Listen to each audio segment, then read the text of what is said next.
नमस्कार, मैं हूं कुमार अनिल। डॉक्टर भीमराव अंबेडकर की पुस्तक बुद्ध और उनका धम्म, इसकी 27वीं कड़ी लेके मैं आपके सामने उपस्थित हूं। आज हम बात करेंगे कि उस समय मगध का सम्राट था बिंबिसार। तो बिंबिसार तथागत की शरण में पहुंचा और उसने बुद्ध धर्म स्वीकार किया। तो क्यों स्वीकार किया, आज इस पर बात करेंगे। दरअसल उससे पहले एक बहुत बड़ी घटना हुई राजगीर में, जो राजधानी थी मगध की उस समय।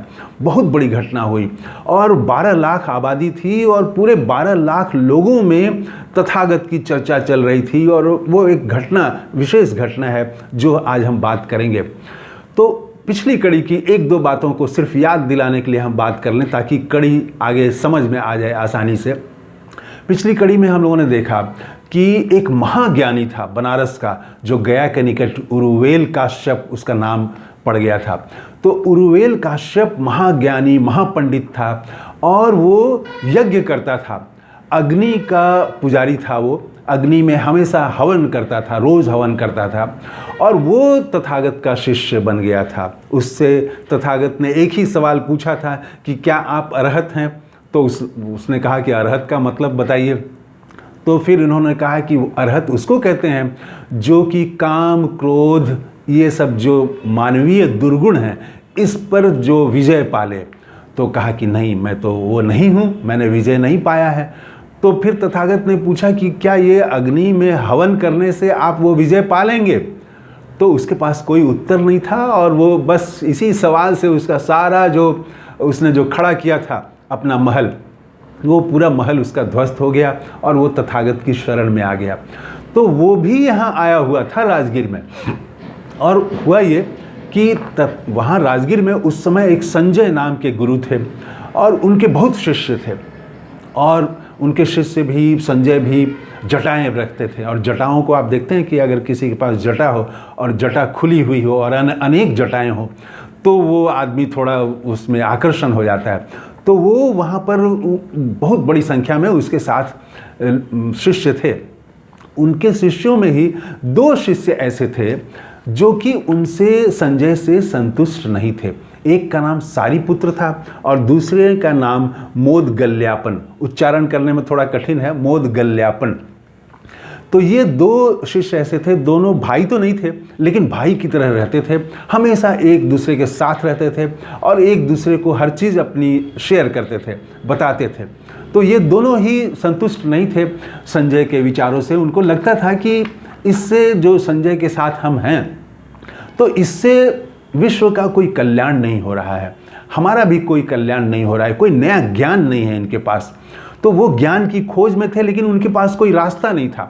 तभी उन्होंने एक दिन देखा कि एक अश्वजीत नाम का एक भिक्षु था।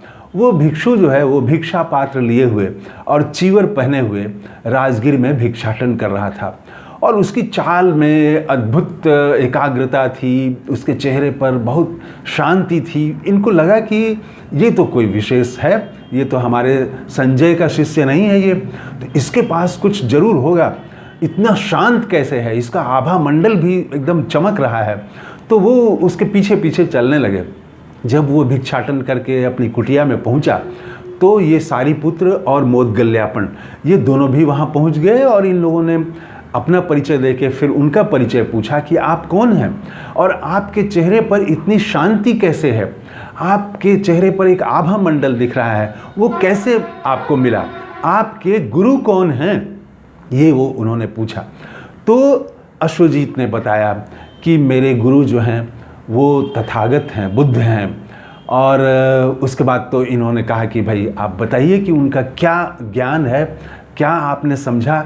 तो ये अश्वजीत ने कहा कि हम तो अभी नए नए हैं, बहुत कुछ हम नहीं जानते हैं, लेकिन जो सार तत्व मैंने समझा है वो मैं बताऊंगा आपको। तो वो बताता है और ये दोनों बहुत प्रभावित होते हैं। उसके बाद ये दोनों तय कर लेते हैं कि अब हम तथागत की शरण में जाएंगे। तो ये, इनको दूसरे जो शिष्य थे संजय के, वो भी बड़ा सम्मान करते थे और इनको एक तरह से पथ प्रदर्शक अपना मानते थे। तो इन्होंने सोचा कि भाई अगर हम 2 चुपके से चले जाएं छोड़ के, तो ये ठीक नहीं है। हमें अपने सारे मित्रों को बता देना चाहिए कि हम अब बुद्ध की शरण में जा रहे हैं। तो वो जाके बताते हैं सबको, तो सब कहते हैं कि हम तो आप ही को मानते हैं, हम तो संजय के यहाँ हैं, लेकिन हम आपको मानते हैं, आप दोनों को। तो आप दोनों जब चल रहे हैं तो हम लोग भी चलेंगे। तो 250 जो शिष्य हैं संजय के, वो तैयार हो जाते हैं कि हम लोग तथागत के यहाँ चलेंगे। तो उसके बाद ये सारिपुत्र और मोदगल्यापन दोनों जो है ये पहुँचते हैं संजय के यहाँ। संजय को बताते हैं अपना निर्णय। संजय तो चौंक जाता है, संजय को बहुत शॉक लगता है, झटका लगता है उसको। वो रोकने की बहुत कोशिश करता है कि तुम रुक जाओ दोनों, हम लोग मिलकर यहाँ सारे शिष्यों की सेवा करेंगे, सबकी देखभाल करेंगे। उसको लगा कि शायद यहाँ देखभाल ठीक नहीं हो रही है, तो वो रोकने की बार बार कोशिश करता है। लेकिन ये दोनों भाई जो हैं, भाई की तरह जो हैं, तो ये दोनों तैयार नहीं होते हैं और अंततः ये छोड़ देते हैं। संजय का संग छोड़ के ये वहीं पर राजगीर में ही ठहरे हुए थे। तथागत आए हुए थे वेणु वन में, वो उस समय वेलु वन कहलाता था, तो जो भी कहें आप इसको वेणु वन। तो वहाँ पर ये जाते हैं। बुद्ध दूर से ही देख लेते हैं कि ये दोनों आ रहे हैं, सारिपुत्र और मोदगल्यापन, और वो समझ जाते हैं कि ये जो है क्यों आ रहे हैं। उसके बाद ये जब दोनों वहाँ पहुँचते हैं, पहुँचने के बाद में बुद्ध के चरण में सिर झुकाते हैं और फिर वहाँ पर ज्ञान प्राप्त करते हैं, उपदेश प्राप्त करते हैं और बुद्ध के संग में शामिल हो जाते हैं। ये घटना, इस घटना का राजगीर में चमत्कारिक असर हुआ। असल में संजय जो था, उसके शिष्यों को और संजय को बहुत कट्टर माना जाता था कि इसके विचार को कोई हिला नहीं सकता है। तो चर्चा ये हो गई कि इतना कट्टरपंथी जो संजय है, उसके शिष्य क्यों छोड़ के चले गए। तो फिर भीड़ लगने लगी तथागत के यहाँ और 12 लाख लोग जमा हो गए। आप संख्या पर मत जाइए, 12 लाख उस समय की पूरी आबादी होगी और वो हज़ारों की संख्या में पहुँच गए। वहाँ पर लोग, गृहस्थ और ब्राह्मण वहाँ पहुँच गए। तो वहाँ पहुँच गए और पूरी भीड़ लग गई। अब ये चर्चा तो राजगीर, उसी राजधानी में बिंबिसार भी था जो सम्राट था मगध का। उसको जब सुनाई पड़ी ये बात, तो उसने कहा कि अरे इतनी भीड़ और इतनी चर्चा, तो इसका मतलब है कि दुनिया को सच्चा ज्ञान देने वाला व्यक्ति मिल गया है, वही लगता है आ गया है। जब इतने कट्टरपंथी संजय के शिष्य छोड़ के चले गए, इसका मतलब है कि वो जो आए हैं तथागत, उनके पास सम्यक ज्ञान है, उनके पास सम्यक बुद्धि है, उनके पास दुनिया के कल्याण के लिए रास्ता है। उनकी बातों का आदि भी कल्याणकारक है, मध्य भी कल्याणकारक है और अंत भी कल्याणकारक होगा। तभी इतने कट्टरपंथी लोग संजय का साथ छोड़ के गए। उसके बाद तो ये खुद जो है बिंबिसार, ये भी तथागत की शरण में पहुंचता है। वहाँ पर वो चरण में वो प्रणाम करता है। उसके बाद ये उपदेश सुनता है उनका। और इस बीच एक और रोचक घटना मैं बताना भूल गया कि जब ये बड़ी संख्या में लोग पहुँचे तो वहाँ उरुवेल काश्यप भी था। तो लोगों को एक कन्फ्यूजन ये हुआ कि उरुवेल काश्यप का तो बड़ा नाम था, गया में थे वो और उनका बड़ा नाम था, हजारों की संख्या में उनके शिष्य थे, दूर दूर तक उनकी ख्याति थी। तो राजगीर राजधानी के लोगों ने, ब्राह्मणों ने सोचा कि लगता है कि ये जो तथागत हैं ये उरुवेल के शिष्य हैं, क्योंकि उरुवेल तो महाज्ञानी था। किसी को लगे कि नहीं, ये उरुवेल जो है वो तथागत के शिष्य बन गए हैं। तो इस बात को बुद्ध ने समझ लिया और इस बात को समझ लिया उरुवेल काश्यप ने भी। तब सबके सामने, लाखों लोगों के सामने उरुवेल काश्यप जो है वो बुद्ध के चरणों में झुका और उसने बताया कि क्यों मैंने वो अग्नि का जो मैं हवन करता था वो छोड़ के क्यों तथागत की शरण में आया। ये बात उसने आम जनता को, वहाँ जो हजारों लोग थे उनको उसने बताया।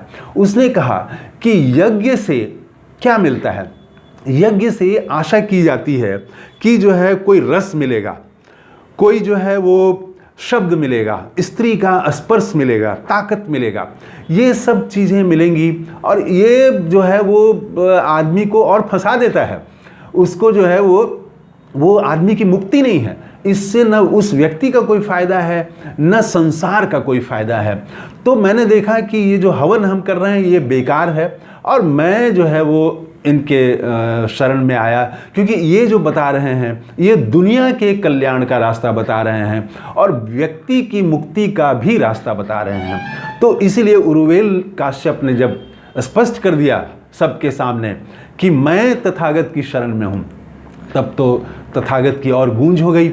तो बिंबिसार पहुँचा था, तो बिंबिसार चरणों में झुका और उसके बाद उसने भी स्वीकार कर लिया बौद्ध धर्म। लेकिन उसने एक बात, बहुत महत्वपूर्ण बात कही। उसने कही कि जब मैं राजकुमार था तो मेरी 5 आकांक्षाएं थी। एक पहली आकांक्षा तो ये थी कि मैं राज्याभिषेक के बाद राजा बनूं, वो मेरी पूरी हो गई। दूसरी मेरी इच्छा थी कि मेरे राज्य में कोई दिव्य आत्मा आए जिनको कि सब चीज़ों का ज्ञान हो, जो दुनिया को रास्ता दिखाने वाले हों। वो भी हो गया, आप आ गए तो वो भी हो गया। और तीसरी था कि मेरी आकांक्षा थी कि मैं जो है उनकी सेवा करूं, तो मैं सेवा के लिए हाजिर हूं। चौथी मेरी आकांक्षा थी कि मैं उपदेश सुनूं, उस दिव्य आत्मा का उपदेश मैं सुनूं, तो ये भी मैंने सुन लिया। पांचवी एक जो आकांक्षा थी कि वो मैं सुन के, उपदेश सुन के मैं उसको ग्रहण करूं और उस पथ पर चलूं, तो वो भी अब मैं चल रहा हूं।